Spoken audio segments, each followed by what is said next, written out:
Good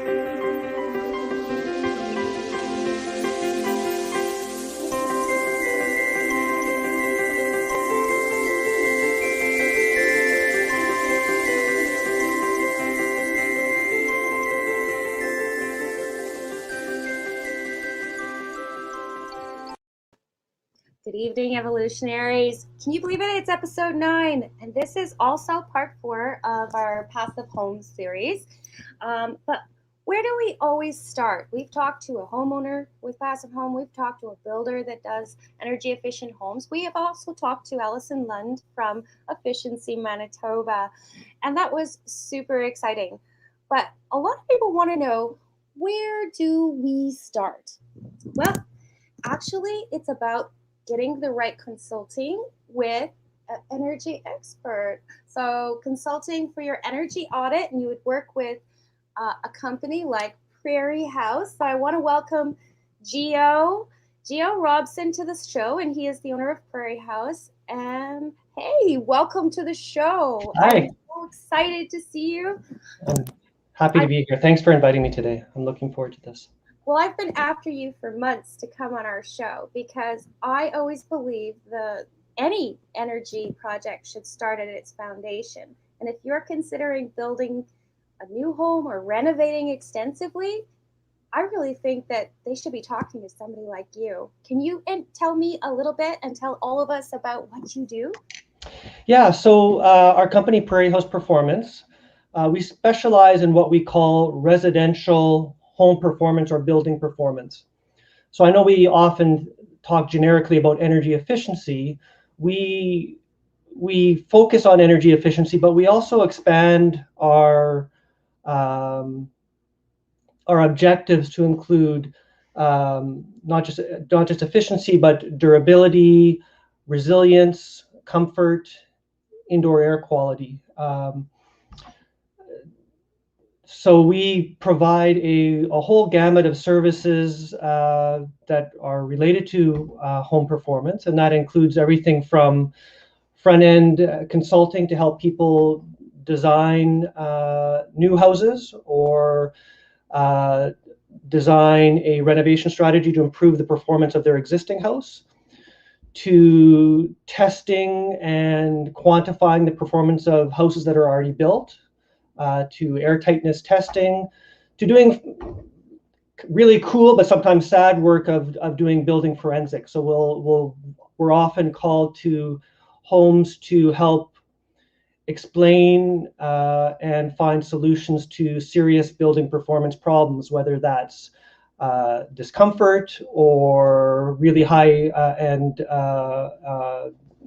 suffocating type of energy consumption and energy bills, to more severe durability issues like mold or condensation issues or condensation in walls and attics that are raining down on you in the spring. Well, that leads me to a question about that. So you're actually looking at something that could seriously impact somebody's health as well, right? Yeah. Again, that comes into the whole performance, rather than just focusing on energy efficiency, talking about building performance. So we often forget that, we're in Manitoba particularly, we go from a temperature swing of minus up to minus 40 to plus 35, and that can have really severe consequences on a building. And we're inside of a building for much of the day and much of the year of our lives. And the indoor air quality, the mold, the humidity, the comfort levels can have a major impact on our enjoyment of that structure of that building, but also our individual, personal, and family health. Yeah, I mean, I can imagine that for anybody with any kind of lung issue, especially when we're even talking about COVID these days and we're talking about the pandemic, air quality inside becomes a really big deal. And if your building is done wrong and it's not performing the way it should, you need to find out why, to see if you can fix it by a structurally or whatever means, right? Yeah, absolutely. If you think about the history of the way we've built houses, a long time ago, houses had with the exception of some fairly dangerous materials that we tended to use, like asbestos and stuff like that in building materials, they were pretty leaky. And that meant they had lots and lots of fresh air. They were generally bone dry in the winter. They didn't have condensation problems just because they were like a fruit dryer, that all of the humidity that we were creating from breathing and perspiring and cooking and cleaning was just leaking out and getting replaced by super dry winter air. So they were really cold and really uncomfortable, and they consumed huge amounts of energy, but you had fairly clean air in the building. The problem with the clean air was that the air tended to be super dry in the winter. So we now know that that amount of dryness is an irritant. It makes your lungs more susceptible to bacterial and viral infections. It makes our skin crack, in addition to all the other discomfort stuff that happens. So we now know that what we should be doing with buildings from a performance point of view is make them as perfectly airtight as we can, like as if you were building a space shuttle or a submarine. And we have control over that building. And then we design, install, commission, operate, and maintain a ventilation system that can provide all of the fresh air that we need to stay healthy, and can remove all the contaminants that accumulate in the building enclosure. Is that exactly what you're testing for then? You're testing the air balance system, or is that the right term for it? Well, so that's one of the things we do. So we'll most of the buildings, when we're doing an energy evaluation or an energy audit, it just so happens that air tightness is a really important metric when it comes to comfort, when it comes to energy efficiency, certainly when it comes to durability, because we don't want to be sending hot, humid air into a wall or an attic where it's going to condense and cause moisture and mold.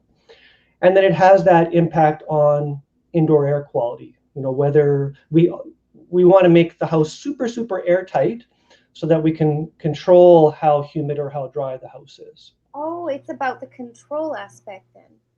Right. In effect, really, a house is there to keep us safe from intruders and lions and tigers and elephants and animals and stuff like that who might be trying to get to us. They're there to keep us dry from the rain. We're really there to separate us from the outside environment, so that we can maintain and control the type of environment we hope or expect to live in. So Prairie House there's a whole other specialty that we've never gotten involved in of measuring air for volatile organic compounds and other types of contaminants. And we do focus, however, on measuring air tightness of buildings. We do some specialty work of measuring and commissioning ventilation systems, ensuring that they're installed to meet manufacturer and code requirements, and that they're not over ventilating a house or under ventilating a house, and that they're balanced and working properly. We can build a perfect house, a perfectly airtight house, and there's no such thing as a house that's too tight, but there is such thing as a house that's under ventilated or over ventilated. Right, that makes sense. And I think too, when we're talking about the way it fits with your consulting business and what you do with the energy audits, you're working with the new homes program over at Efficiency Manitoba for the rebates. Now, oftentimes I think people come at the wrong point. When should somebody considering a new build contact you? Yeah, as early as possible. Certainly, the worst thing is when people come to us when the house is already built and we have identified that there's been some serious or minor errors in design or selection of assemblies or execution of the project, and it's simply too late to do anything about that. Sometimes we have people who come to us that have stamped drawings and they've got a price from their contractor. Maybe they've even started digging a hole for their foundations, and it becomes very difficult to make significant changes at that point, or it's much more traumatic and costly. And costly, yeah. I don't think that a lot of times people understand just how much that costs until they're into the project. Yeah. Like, to get your stuff stamped is easily $500 just on its own. That's for a revision, right? And then all the work to change the drawing and how it's going to be. Yeah. So we prefer to have to have home builders or homeowners or designers come to us fairly early in the design stage. We're a little bit less useful until there's at least a general idea of the size and orientation and the objectives for the project. But we can give some general guidance to say, if you have the option, the house should the building or the glazing should be facing in this direction. If you have certain types of options of building assemblies, these are some of the assemblies that can give you the best performance for the best dollar. I would say for the new homes program, ideally there's a sketch in place. This is the general shape and size of the building. And usually I take it from there to get an understanding with the homeowner what are your performance objectives? And it really varies. Some people just want a little bit better than code house. Budgets are a thing, of course. Yes. And they want to find some cost-effective ways to improve maybe not just the efficiency, but maybe the comfort or the resilience or the durability of the building. Others come with a totally different metric where they're really, all the stuff they're doing is because they're concerned about climate change and they want to reduce their greenhouse gas emissions. In which case we look at, well, how do we get this building off of a fossil fuel and make it a building that performs well and doesn't cost you an arm and a leg to run during the year. Other homeowners come to us who are interested in an even larger environmental metric, embodied energy, and buying local and natural materials to build their home.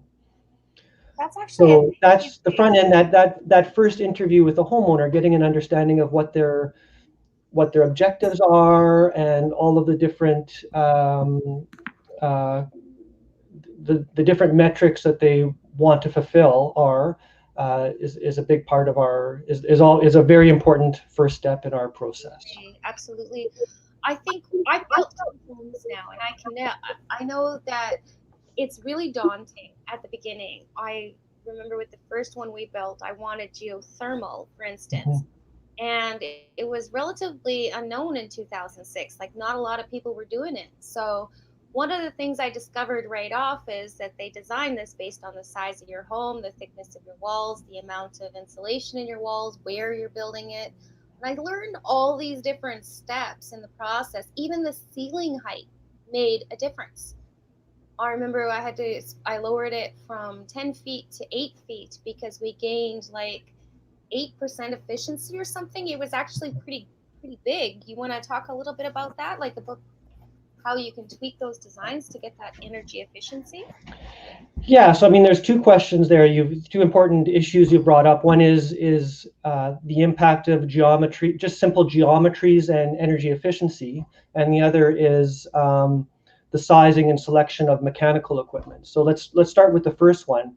So when we think about heat loss and heat gain in a building, there's a few key things that impact how efficient that building. We already spoke about how important air tightness is, and that can have a major impact in the efficiency of the building. But really, the heat loss equation is area times resistance to heat flow times the difference in temperature inside and outside. So the more surface area we have, logically, the more heat loss we have. So clearly a building that has 12-foot high ceilings versus a building that has 8-foot high ceilings is going to have whatever that factor is. We won't do the math. I'm too old for that quick math, but it has a major influence on the heat loss, especially with windows, right? Where you're dealing with windows, which we really appreciate for the views and for the natural light. We love houses with some windows in them, but we know that houses that are all glass are really problematic because they have a general R value of anywhere from 4 to 6 or 7 if you're using a really high performance window, versus walls which might have an R value of 15 to 20. Yeah, I agree with you.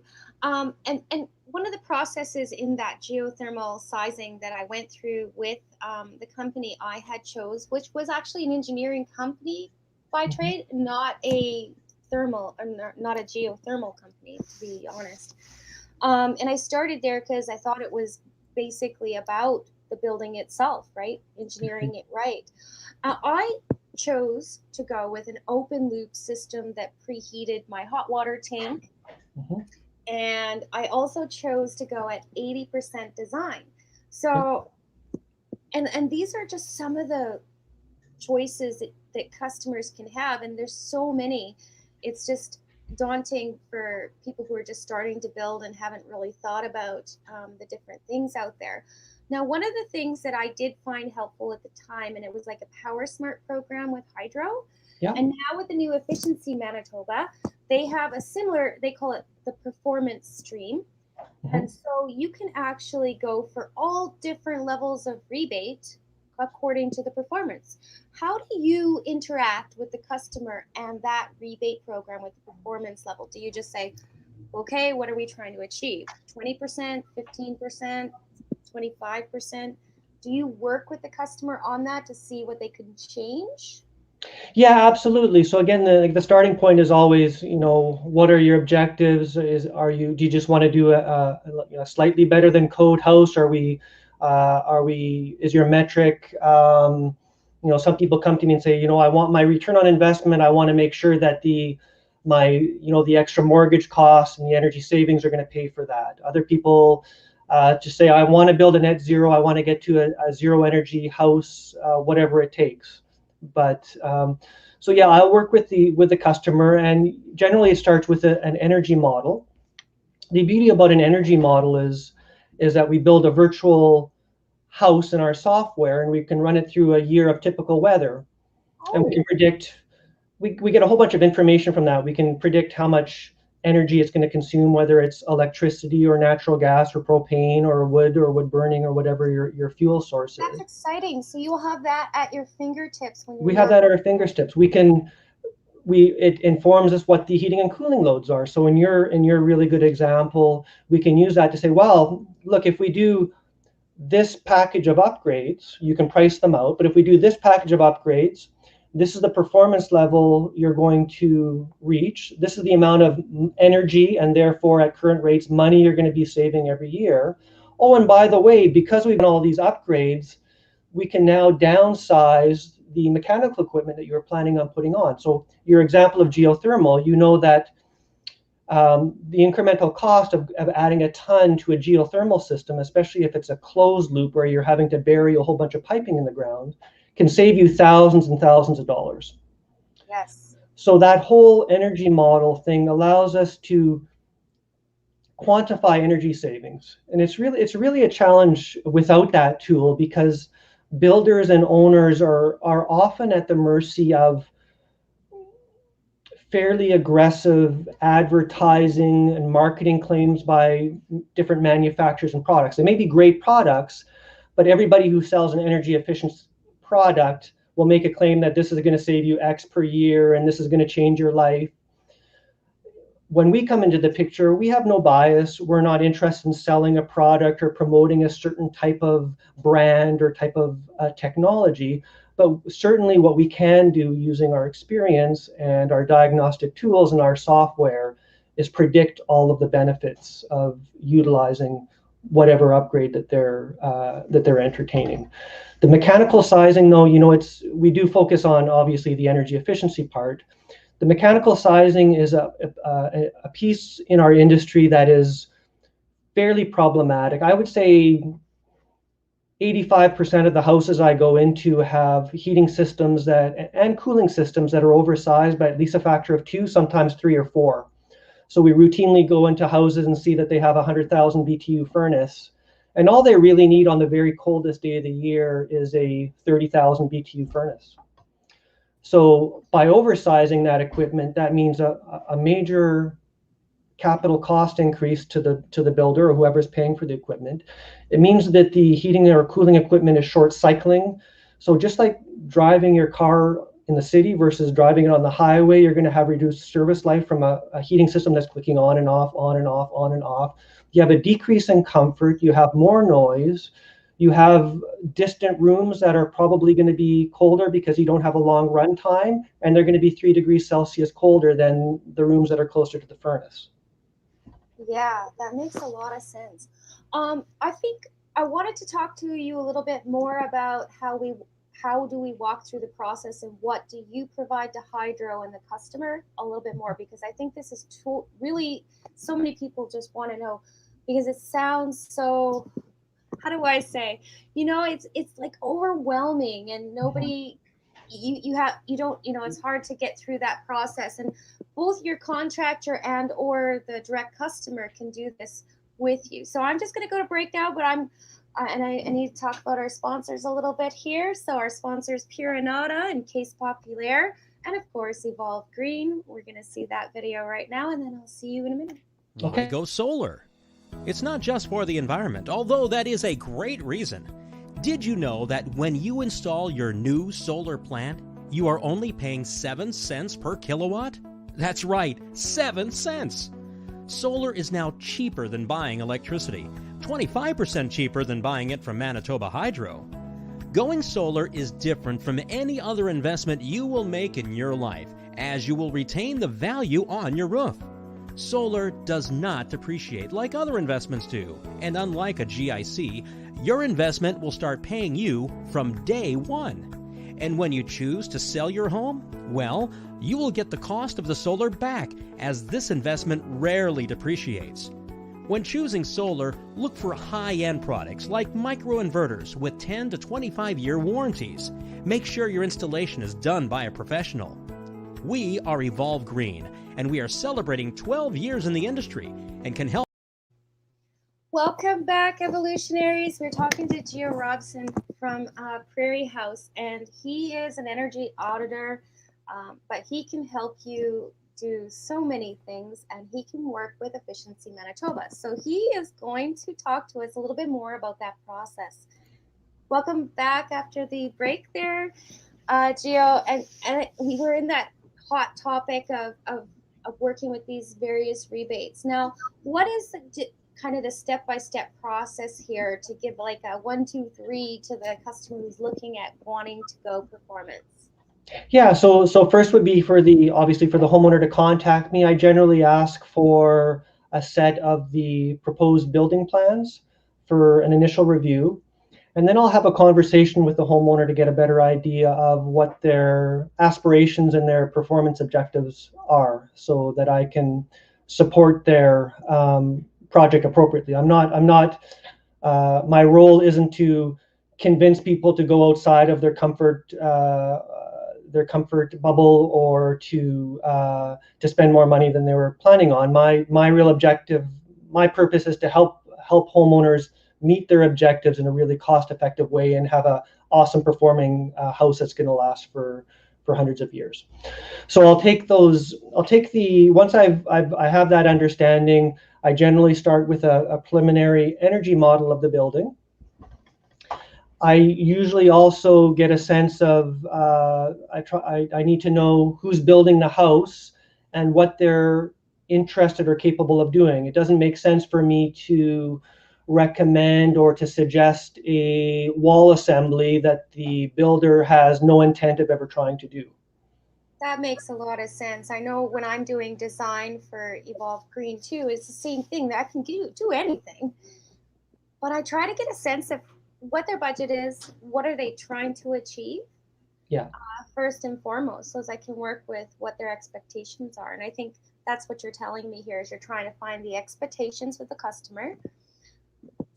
How do you interact with well, I guess it's not Manitoba Hydro anymore, it's Efficiency Manitoba. Allison Lund is still in that program, and she still takes care of it. Wonderful lady that we talked to just a couple of shows ago. And how do you interact with her so that there's less stress on the client? They've already told you their expectations. Do you help facilitate that conversation with Allison, or how does that work? Well, the applications, all the applications for the new homes program certification and incentives go through Allison. So I would say at Prairie House, we undertake the majority of the interaction with the customer after the application stage. So once we've worked through design, and that can be, some people come to us and all they want is an energy model. They've already made their decisions and there's no changes that they need to or want to entertain, and that's fine. They just want to know how well they did, or like. Yeah, there's, some people just come and say, look, I already know our house is a pretty good house. It's better than code. I want to access these incentives. I love what this the new homes program is offering me. I just want to do that, and so we do have customers like that. We have other customers who appreciate and need and want a lot more guidance. So we'll spend days, maybe weeks, going through different iterations of windows and different types of low E coatings and different types of assemblies and targets for air tightness and different types of mechanical systems. I work with architects and designers and HVAC companies. We all work together as a multidisciplinary team, usually amicably, to meet those, to come up with that final design. I know that feeling. Yeah, it's tough. It's tough when I walk in because it's already a very busy, traumatic process. A homeowner or a home builder is already dealing with a whole bunch of different people, whether it's the architect or the designers or the person who's paying for it, the budgetary aspects. And there's just another cook in the kitchen, and all of a sudden there's Prairie House here recommending something that nobody had ever considered before. So we try to do, or maybe they're not achieving what they thought they were because of whatever, and you're now bursting the bubble, right? Yeah. So we try to. Obviously we try to be we're always as collaborative and sensitive to the whole process as possible. Again, we're not trying to shoehorn or try to force people into doing something that's going to cause a major disruption in the budget or the plan or the timelines or the objectives or etc. People that want to go net zero, like they must have customers that say, I want to be like zero carbon footprint kind of thing. Yeah. What do you say to these people, and how do you help them through their process? Because really it's a process, right? So yeah, and we love those projects because it really, it's sort of the pinnacle of everything we do. We get to help influence and define the most efficient of buildings in the province using all of our expertise. So for those customers, again, budget is important. As you mentioned, you can build any house, and as long as you have enough south-facing or enough land and enough roof, we can put enough solar panels on it to become a so-called net zero energy building. And you and I know that that's not prudent and right. No. So generally we want a house that's going to be super resilient, super comfortable, super durable, and we want to reduce the heating and cooling and hopefully hot water and appliance loads as little as possible, so that the renewable part of net zero, generally the photovoltaic array, can either fit on the property that they have or on the roof that they have. Well, really starting with the foundation is key here too, because I've seen homes 1,200 square feet that are built, let's say, to passive standards, and they require a 4 to 6 kilowatt solar system versus a 1,200 square foot home that was not. We're talking stick frame, just normal electric furnace, and that's going to require a 25 kilowatt solar system. So you can do some math. So you can do the investment on your building. Exactly. And never need that kind of energy production, or you can pay for it on a bigger solar system, right? Right, exactly. So we're not evolved, like we're not solar experts like you are. Yeah, but renewable energy in general, right? Like energy. Yeah, so we have a sense of what the cost of installed solar is and what the anticipated output of different systems are. So we can actually that's an approach we often take will be to look at all of the upgrades we have available, and we'll say, okay, at what point is the gigajoule saved more expensive in the building envelope or the mechanicals? At what point is it more expensive than simply adding more PV? Some things are make more sense to just simply add more insulation or better windows or change the orientation or choose a different mechanical. But in other cases, we might make a decision that we might look at it from a perspective of, well, a heat pump may help us get to net zero. It's a fairly cost-effective approach, but is it as durable And does it have as much of a lifespan as solar PV? Maybe not. In a lot of cases, we look at PV and we say, it's really just a rock and glass on your roof that's going to tick away and produce energy for the next 30 to 50 years. What is there not to like about that? Exactly. Yeah, and I think they all have their merit too. And I like that you're comparing how long lasting something is versus the cost of the system. I don't know. I found at one point, and I don't know if that's still true because I haven't totally looked, but geothermal was getting to be extremely expensive. But one thing I noticed was some of these buildings seem to be oversized. So then, like you were saying earlier, you end up with a system that really, it should have done double the space. It's a waste. It costs more energy to do that. So one of the things you can identify early on in the process is that the right size equipment is being utilized, so that there's less need for that solar PV or whatever it is that you're doing. You could be just buying from hydro, but you want to get to the smallest number you can, right? So yeah, so it doesn't even have to involve the PV. But one of the things I liked about the new home rebate is it was pretty versatile in what that was being utilized for, and it's up to $12,000, right? So it's significant.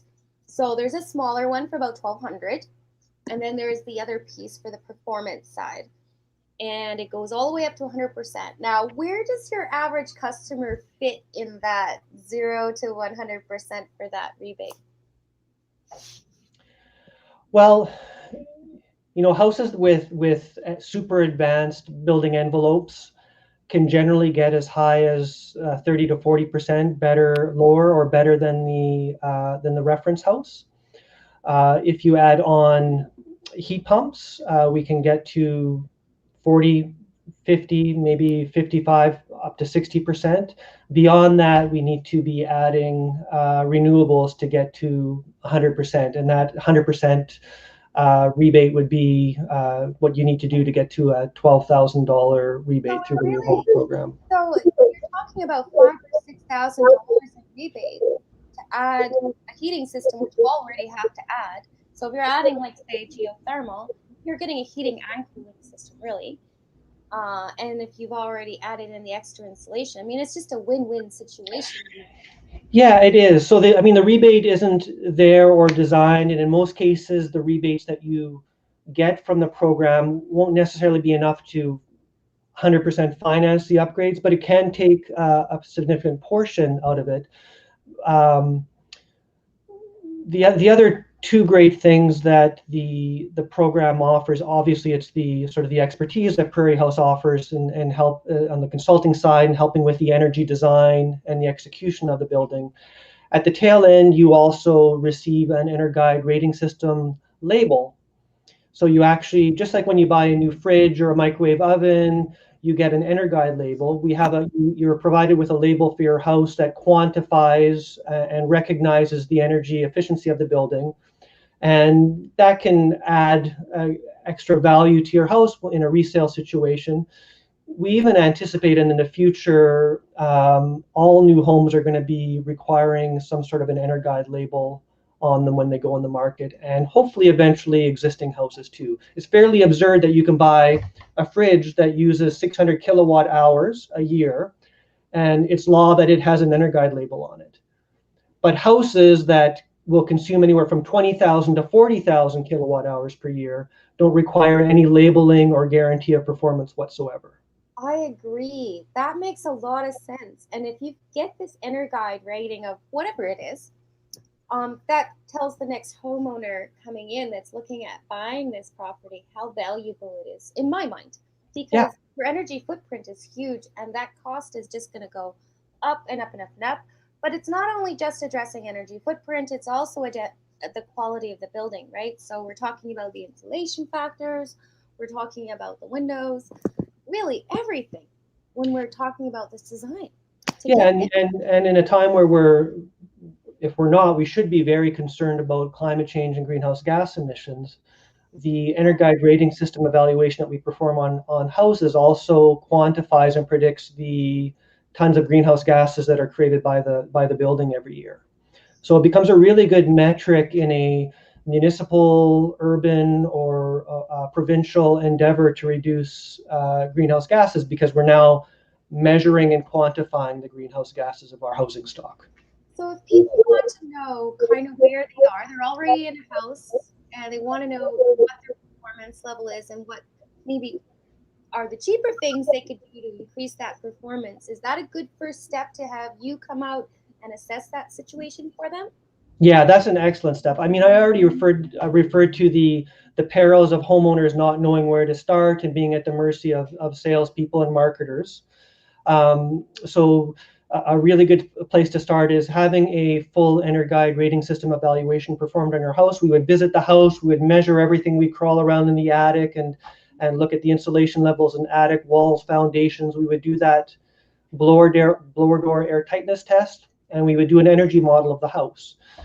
And then we could look at all the opportunities and say, well, I've noticed that there's a portion of your basement that's uninsulated. Let's insulate that portion of your basement. Let's make the envelope more airtight. Let's do some air sealing at the areas that we identified during our visit that are leaking. And this is stuff they could probably even do on their own in some cases. There's a lot of stuff they can do, and there's a whole bunch of other programs that Efficiency Manitoba have designed and offer that provide rebates and incentives for homeowners to retire your fridge. I seem to recall that one. The insulation program. There's other rebates available for existing homeowners. Yeah, and coming soon, there is a federal program that is on the horizon that's going to be offering major grants and potentially low or no interest loans to homeowners to do these type of energy upgrades. Yeah. But by having us there and doing a energy evaluation, we create a renovation upgrade roadmap to that homeowner, so we can say, here are your opportunities, and this is the order of importance, and this is how much energy each of them can save. So then they can price out each of those upgrades and say, wow, this is going to save me the most energy for my dollar. This is the one I'm going to do first. Wow, that makes a lot of sense. And I think it would be so nice to have a roadmap for your house too. I quite often find people get very set in, they heard somebody say, so-and-so said that this is the best way to go. But having somebody who knows the programs that exist out there, because there isn't just one, and you do other stuff too. You do LEED for buildings, for commercial stuff. But I mean, like when we're talking about our average homeowner just trying to figure out, how do I do this better? How do I spend the less dollars to get the most gain? That's something you do. You're the expert and you can help them. Now, how much time does this take? Generally, we're talking 1,200 square feet average, kind of. So think that way. Does it take like a week, 2 weeks to get you scheduled in, or? Yeah, well, clearly it depends on where the house's location and how complicated the building is. Right. But we're always very busy. We have a small team across the province of certified energy advisors, and we're always expanding that team to serve the market better. But generally, within a couple of weeks, we can get into your home.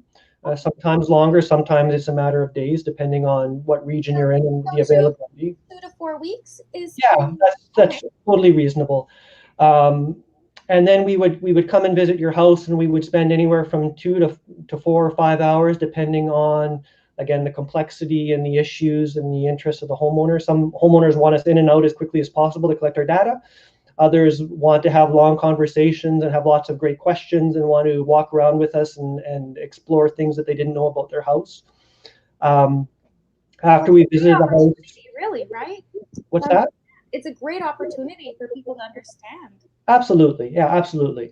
And after that, within 2 weeks, we would create the EnerGuide rating system label and upgrade report for the homeowner to give them that roadmap.